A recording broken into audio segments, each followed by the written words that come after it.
and welcome to the WARC Podcast. I'm David Tiltman, Chief Content Officer at WARC. It's day 5 of Cannes Lions. We made it.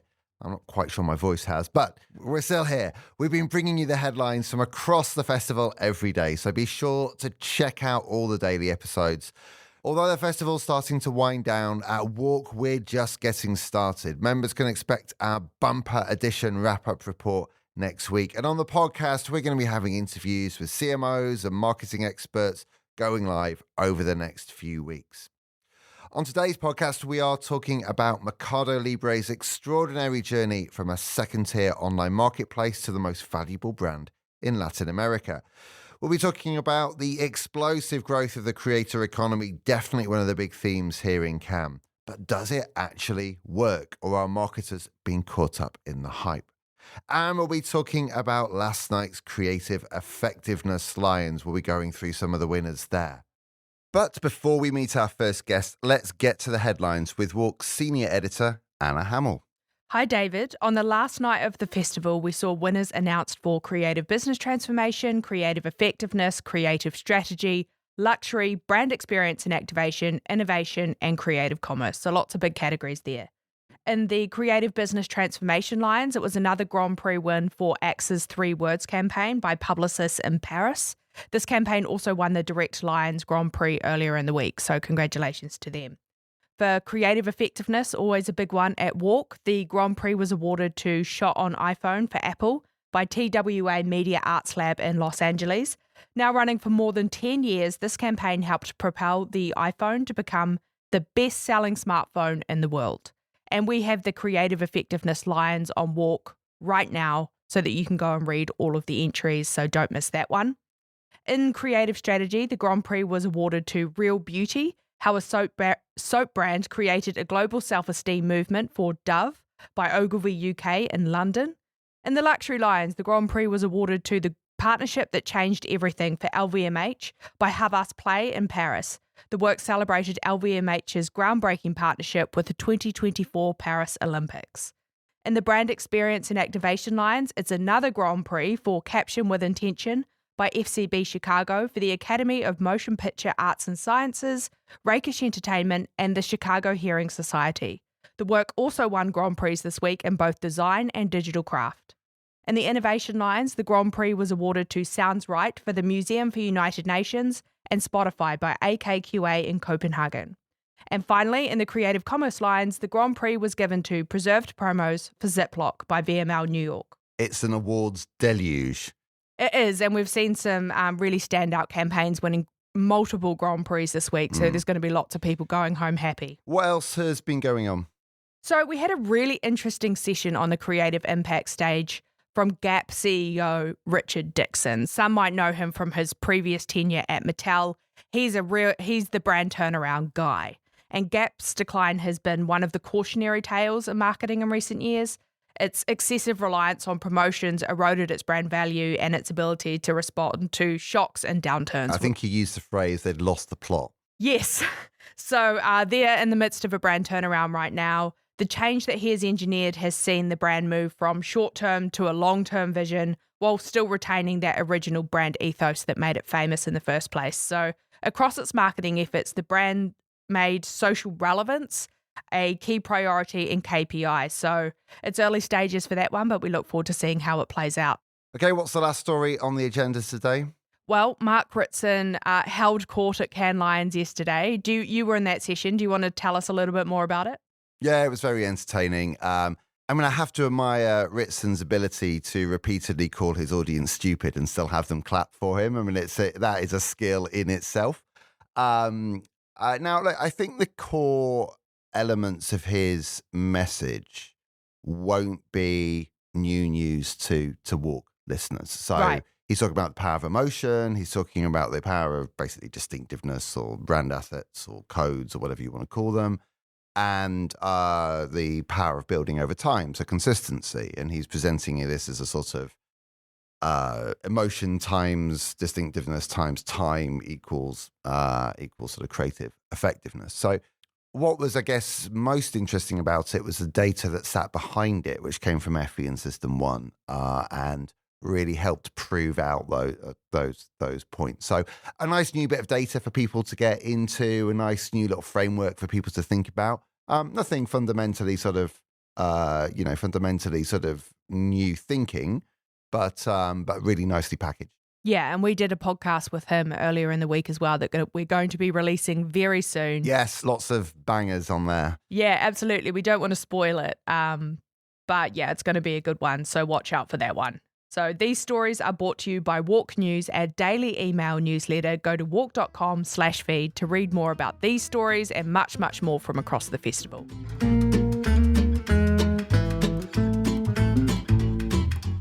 So today on the Creative Impact stage, we heard about e-commerce platform Mercado Libre's extraordinary growth in Latin America.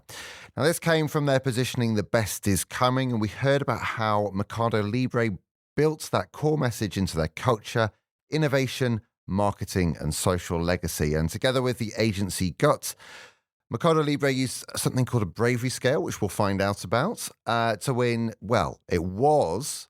before this week, 27 Cannes Lions. How many is it now? We believe close to 40 after this year. Oh, wow. Including a Grand Prix for gaming, yes? Grand Prix, oh, well, congratulations. That's amazing. But also, just as important, if not more important, grow their customer base to more than 100 million unique buyers. So I'm joined, well, you've already heard them, but I've joined by Chief Marketing Officer Sean Summers, and Gut's Global Chief Strategy Officer, Fernando Ribiero. Sean and Fernando, welcome to the WARC Podcast. Thank you. Thank you. Okay, so one of the things you were talking about on the Creative Impact stage were the principles of clarity and refinement. And I thought they were very interesting to sort of touch on. So just talk to me a little bit about how you work to develop your positioning in the simplest terms and what you learned from that process. I think that we've been very clear about the company's mission from day one. We've been around for 26 years, about democratizing commerce and financial services in Latin America. And I think intuitively we understood this idea of we bring progress to people in Latin America.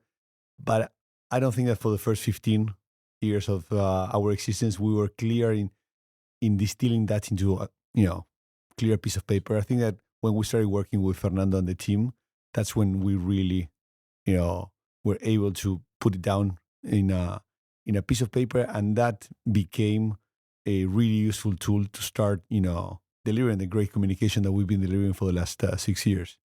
I believe clarifying trust as the main objective back in 2018 when we started working together, prioritizing that as the main goal, and then realizing that the work that we were doing was great creativity up to that point, but was not driving trust at all.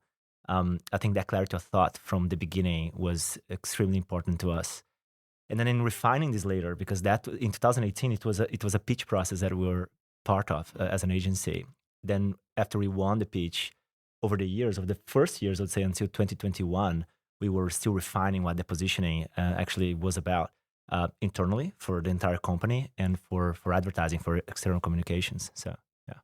So what made that flip? It sounds like you found a sort of unlock at some point. What was that moment or part of the process? I would say it's one of those rare moments for a strategist when there is actually a aha moment. Yeah. The work was focused on selection of products. It was all about the line that we were using before 2018 was Nunca dejes de buscar, which means never stop searching. It was all about scrolling products, finding what you want. And when we look at that work, and especially the advertising testing that was being done prior to that time, we realized that the moment of the biggest emotional engagement was actually not when people were searching products, but when the product arrived at their door. We realized that was the moment where people were more attached emotionally, and also a quite symbolic moment when it comes to guaranteeing that the product will actually arrive to their door, which is just a very, is the anecdote for trust when you are a marketplace. And if I can add, that coincided from a business point of view with the moment in which we started expanding our own logistics network. So we were promising something with the communication that every month, every year, that experience, that promise was getting better and better. So I think that the unlock was the coincidence at the same time of a very sharp and clearly communicated positioning with an actual delivery of that promise every time that you receive the product. That's fascinating. It really ties into a lot of things we've been looking at in the last few months and in Cannes, which is this, that there's a gap growing between the sort of messaging that companies put out and then the actual experience that people have of those brands. And we know this term is in-shitification, and one of the themes in Cannes this year, or one we think it's a theme anyway, is un-shitification. How do you actually bring these two things together? And I think it's fascinating that you found the unlock in that moment of customer experience and joining those back together. I think it's just a really nice idea. And if I'm honest, when the agency came back to us with this refinement of the very clear refinement of the positioning, I was a little bit hesitant with this new tagline of, the best is coming. Because even though we were making progress in improving that customer experience, we felt that, probably we're not there yet. But at the same time, because we knew that the investments in logistics were happening and the improvements were going to be there, we felt that it was almost like a moment of, let's burn the ships. Yeah. Let's go public. Yeah. And there's no going back. We have to keep improving that experience because that's what we're promising. It's a commitment. You've made a commitment. A public commitment. Yeah, fantastic. Now, I mentioned the bravery scale in the intro. Just talk to me a little bit about what that is. So the bravery scale, I'll tell the transparent, the very honest story behind it. So from the beginning, Gut has positioned itself as a brave agency of brave clients. That's a statement we have in our credentials, in our websites, everywhere, right? I think at some point, I think it was 2021, when we started hearing, I would say, some misinterpretations of that statement. Some clients who wouldn't consider themselves brave would say, this agency is not for us. So we decided to go into unpacking what we meant by bravery as our core value as an agency. The bravery scale was based on this premise that bravery isn't binary. It's not about being brave or not. It's actually a scale. So we designed the scale based on that principle. Every single stage of that scale, there are 11 stages from 0 to 10, is actually inspired by this author called Brene Brown, who writes about vulnerability and courage. And back in the day, she was, I think a lot of marketers were reading her books. So every single stage was articulated, inspired by her. Mercado Libre was actually the first client in which we tested the scale.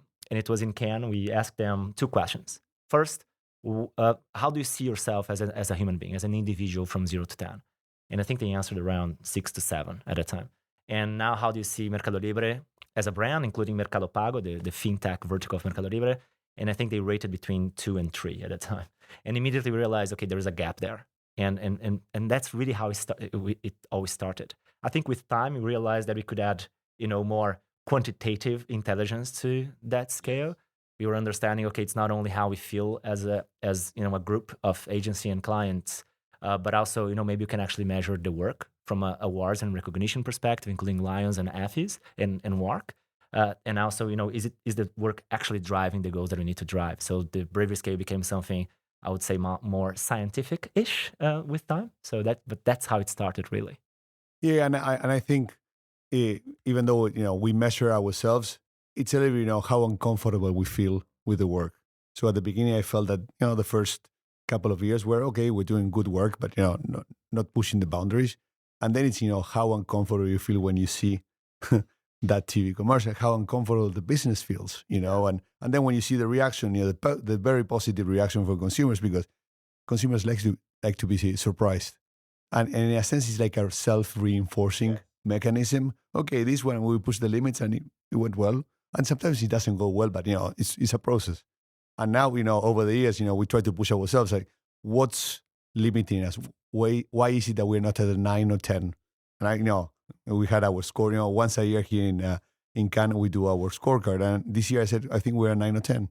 There's nothing limiting us, that my team is not scared to try new things and push the boundaries. And, there's nothing that we say no because we are scared. We might say no because we think it's not on strategy, it's not going to deliver results.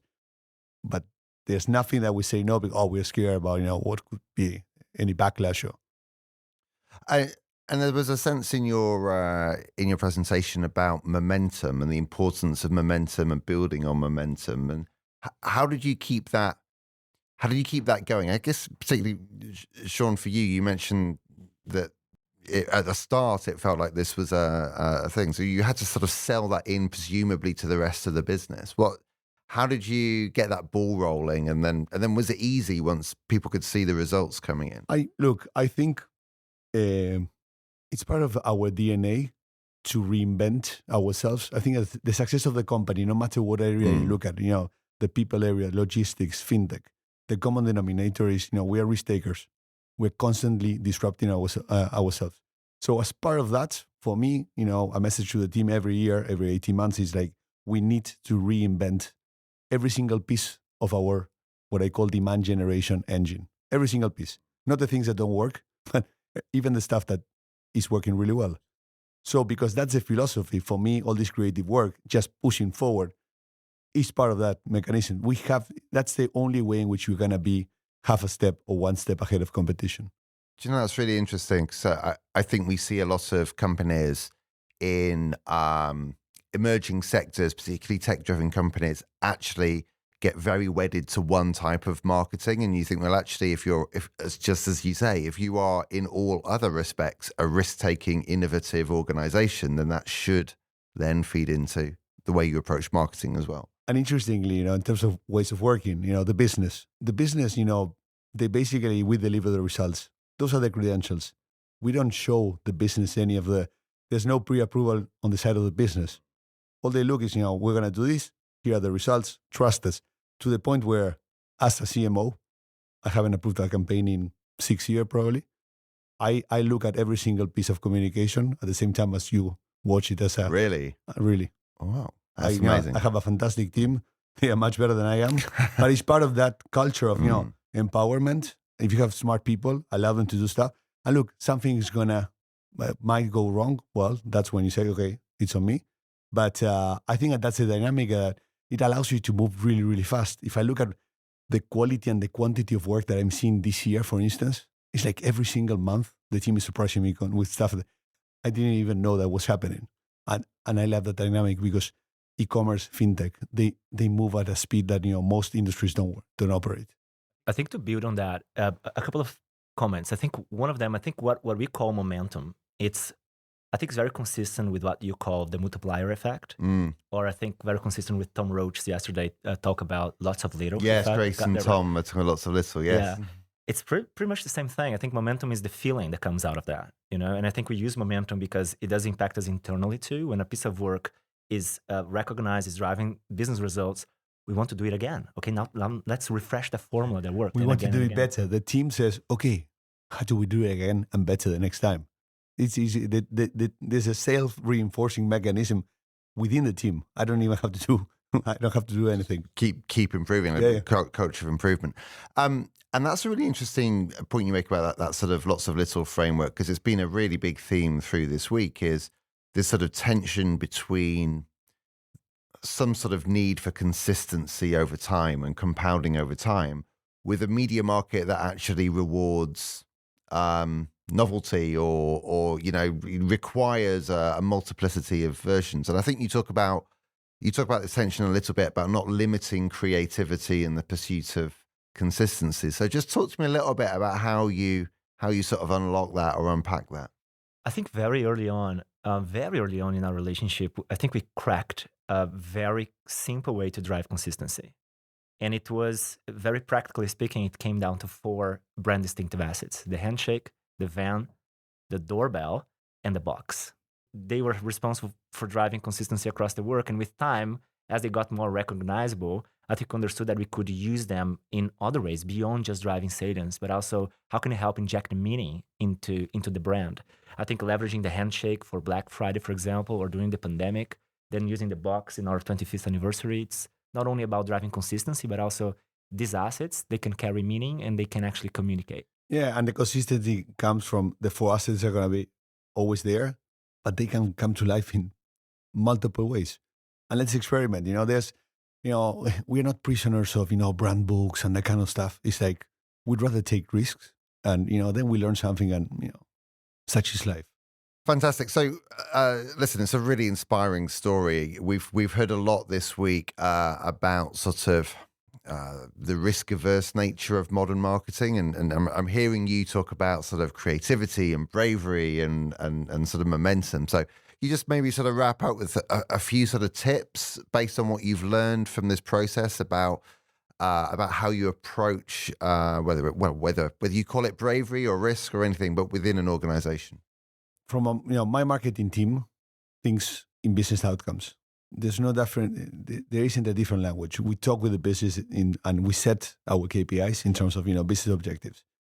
Everything we do is about delivering results. And I would say I keep the team very focused on let's make sure that this 80% or 85% of what we do, we are brilliant at driving short-term results, because that's what brings the confidence from the business. And it's almost like let's make sure that 85% of the investment delivers 100% of the target. And then it's like with the other 15%, I want you to push the boundaries, do some cool, I call it cool shit, but let's say something cool stuff that surprises us, that makes everyone uncomfortable. And I call it it's magic. Let's bring some magic. Sprinkle some magic on everything that we're doing. But it's not coming randomly from hot air. It's like let's make sure that here we are really delivering, and that doesn't mean here we innovate a lot. I go back to the principle of look, you have to reinvent your demand generation engine all the time. But if you're used to doing it on a day-to-day basis, on this, it's easier afterwards, to take those risks on the other 15%. Fernando. Yeah, no, I agree. I think with the foundations in place and doing the basics right, and I think they drive the confidence for us to then go and present wilder or braver ideas along the way. And you stop having to explain to the business. The relationship with the business is, we're not giving explanations. We're delivering results. I'm in a business. I've never been in a business like this one. Every single month, the business is coming back to my team. We have this amount of money. We want to reinvest. What else do you have in that bag of tricks? It's a fantastic, So what great position to be in. Exactly. Yeah. So it's almost like, what else can we come up with? And it's not just creativity and communications, but everything. We have like 10 levers that we pull, to create demand. And we're constantly pushing the boundaries. What else because we have a business that have seen the results. And interestingly, and I'm going to finish with this one, bear in mind that this is a technology company. Philosophically, we don't believe in marketing. If you ask anyone, this is the brilliant. If you ask anyone, in my business, they would say, we're a technology company. If we build a product, they will come. And yeah, marketing supports that. Yeah. But you know what? I don't listen to what they say. I look at what they do. And I see that, we have multiplied our marketing budget by 100x over the last 10 years. So they might not believe in it, but yeah, they're spending exactly. it. As long as we deliver, the demand for them, they're going to be happy. Sean, Fernando, thank you so much for joining us. Thank you very much. Thank you. And Sean and Fernando's talk will be available on WARC and the Work After the Festival. And if you have the digital pass, it should be on there any moment now. Cannes Lions will leave you with unmatched learnings, experiences, and connections, and a notebook full of brilliant ideas and inspiration. But with a program packed with cutting-edge talks, you can't be everywhere at once. Lions Advisory's Cannes Lions Deconstructed is the solution. Our team brings your business curated access to the thinking behind the world's best work, transforming those had-to-be-there moments into business results through a live session. Visit www.lions.co/advisory to find out what we offer.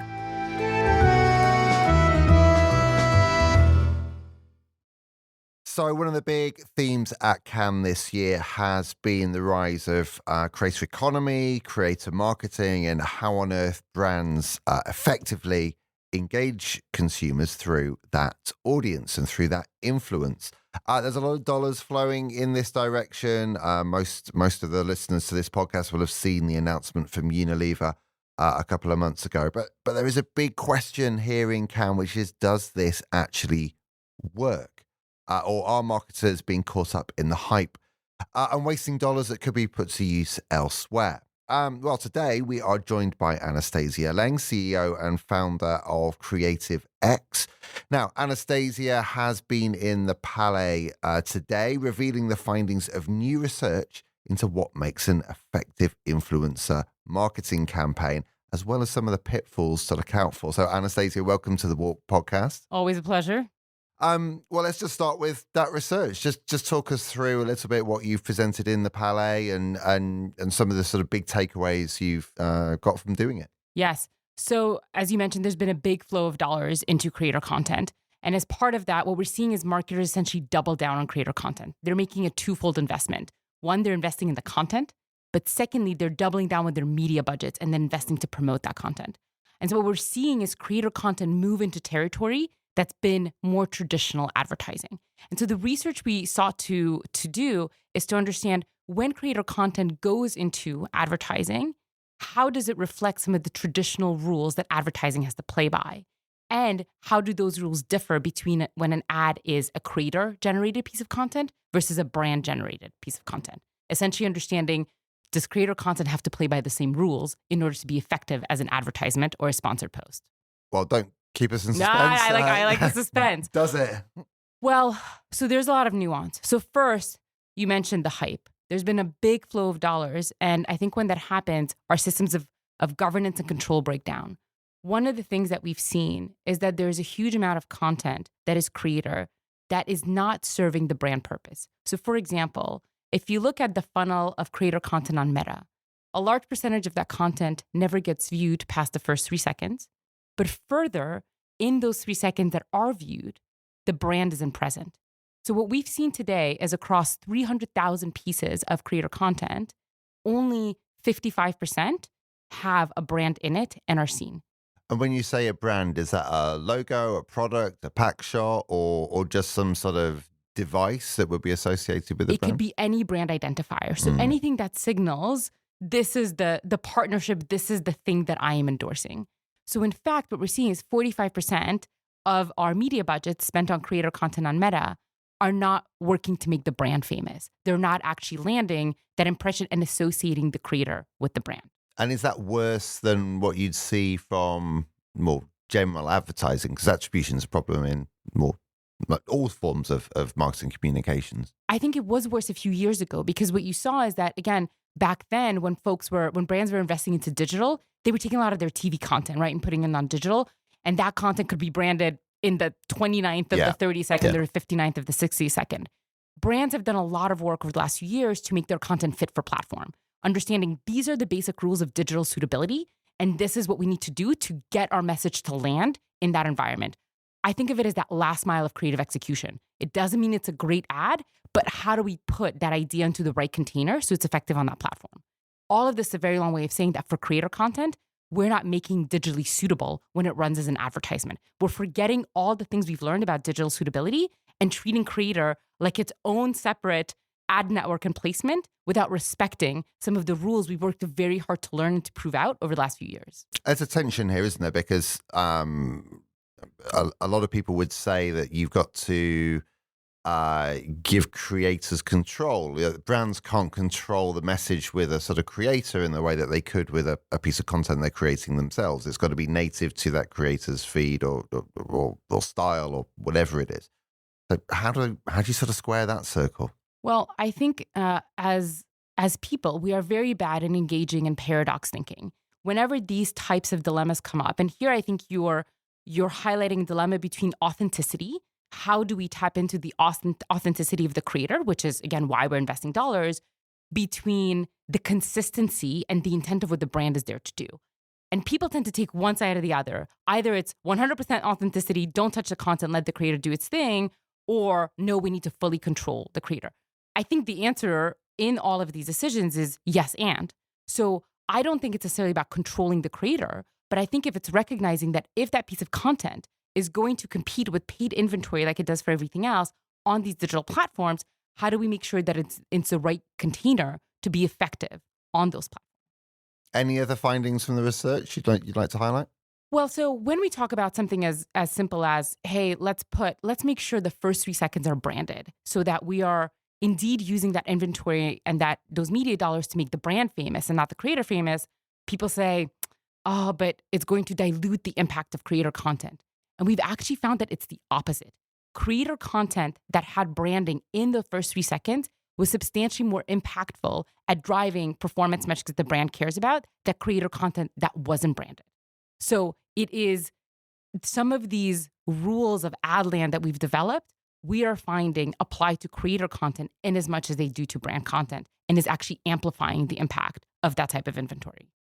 And is there any sort of issue around how this sort of creator content ties in with like advertising content? Because often these are coming from different budgets or different teams. Yes. Well, so you're articulating what I think is a very important point and a huge problem in our industry is we are moving to this age of what I believe Tom Roach is calling lots of littles, right? And I agree wholeheartedly with that.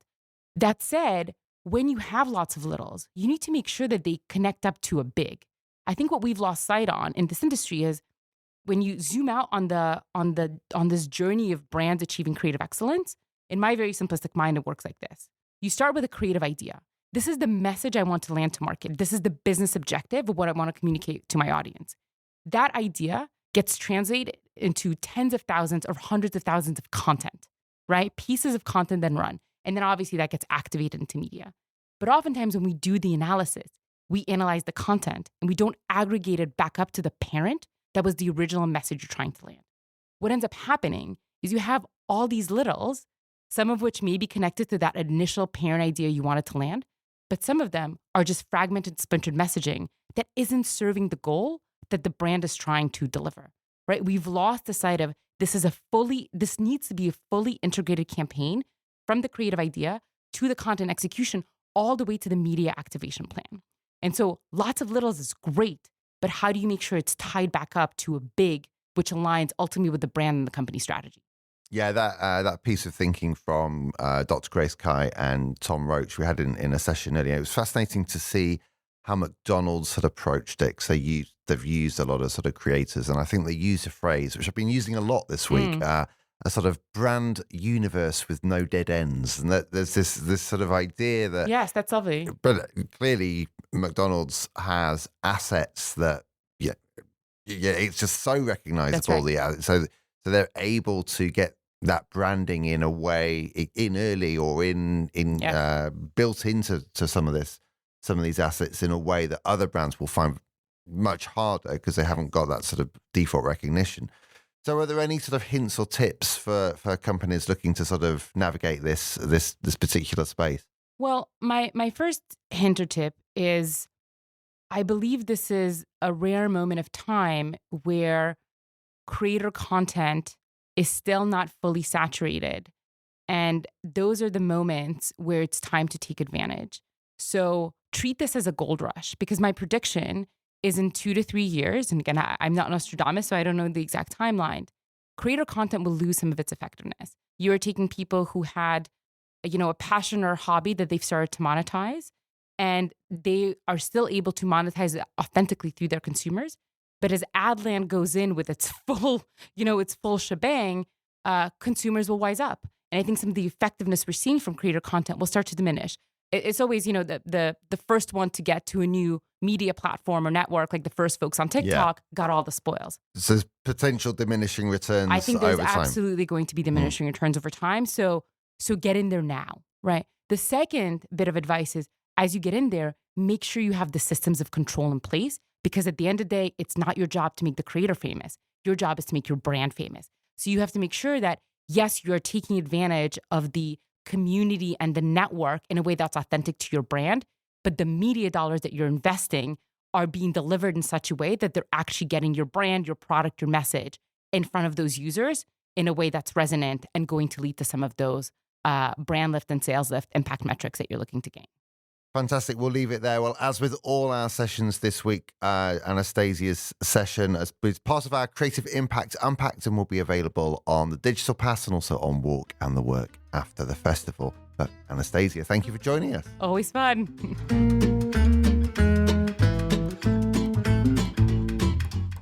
Welcome to the very last segment of this podcast and also of the week in Cannes of all of our 5 episodes. Mr. Awards himself, John Bizzell from WARC is here. John, welcome back to the pod. We C'est moi, Anna. I have made it. I have completed Cannes 2025. We've made it. It's day 5 and we're still alive, folks, somehow, some way. Just about. And I'm sure listeners have been desperate to know where I've been. Well, you've been doing these podcasts every day. Well, I've been embedded with the Creative Effectiveness jury. This is the 3rd year that I've done this, and it's always such a great privilege. 2 long days of judging here while they shortlisted and metalled all of their work. I followed them through their inside the jury room sessions and their press conferences and right through to the awards show, which was last night, and seen their winners announced on the big stage. So it's been a fantastic year. Yeah, it's been a really fantastic year for creative effectiveness, and we've seen some truly incredible work come through. Now, the creative effectiveness lines in terms of entries work a little bit differently from the other categories. Can you explain how they work? I can. So to qualify for creative effectiveness, you need to have previously won an award in the last 3 years in a creative category. So effectively, you need to have proved that you've been creative to then come back and show how that creative has then gone on to be effective. The jury keep coming back to this idea that it's creative first, then effectiveness. And, you know, hopefully, when readers look at WARC and see the campaigns that they chose as winners, they'll see that really is in evidence here. Some truly interesting themes coming through this year. I mean, it's a disparate group of work, but what really stood out to me is within the award of creative effectiveness, you have these different categories people can apply to. And one of them being market disruption. And of all of the winners, that category had the most metal in the end. We also saw some campaigns that were really leaning into fun and entertaining people. And there are a couple that I think people will be really interested to dive into how they've had such a big impact on a relatively small budget. And, you know, these things to me, disruption, being financially frugal with your campaigns, let's say. The ever-present themes in the advertising, and in the world we live in, that stuff's only going to become more important moving forward. And that's kind of it, isn't it? We're living through this time, and so it's no surprise that this kind of work that's actually working and is resonating with people. But yeah, I mean, the great thing is WARC publish all of the entries for this category. So you get to see the winners, the shortlist, and everything else that came in. And it's available right now. So I want to do a shout out here to the unsung heroes of the WARC production team who turned this around in such a short amount of time. And a record number of entries too. Right. And so that our WARC readers can basically get access to this as soon as the winners are announced. So make their work worthwhile, people, and get straight on WARC and read some of these winners now. So tell us a little bit about the winning campaign and why the jurors loved it so much. Yeah, so ultimately the one that rose to the top was this Apple shot on iPhone.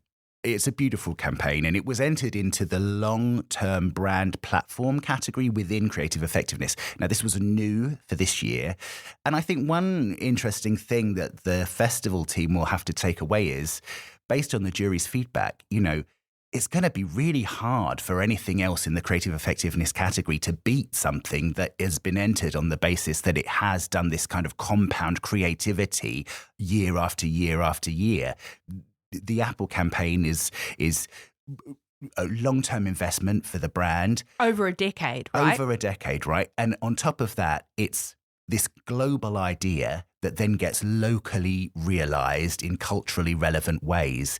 And it's those two elements, the full funnel way that it manifests in the world, made it pretty much unbeatable for them. It's a fantastic piece of work and, you know, just kind of beautiful to look at too. Yeah, I think shot on iPhone it's really indicative of the creative effectiveness, because it's not just a category that we in the advertising industry, or a campaign that we in the advertising industry have seen. It's one that most people have seen out and about in the world, and it's been around for so long. And as you say, it's been realized in all of these incredible ways, and really highlights how Apple's phones, the iPhone, democratize creativity and do things that anyone can do.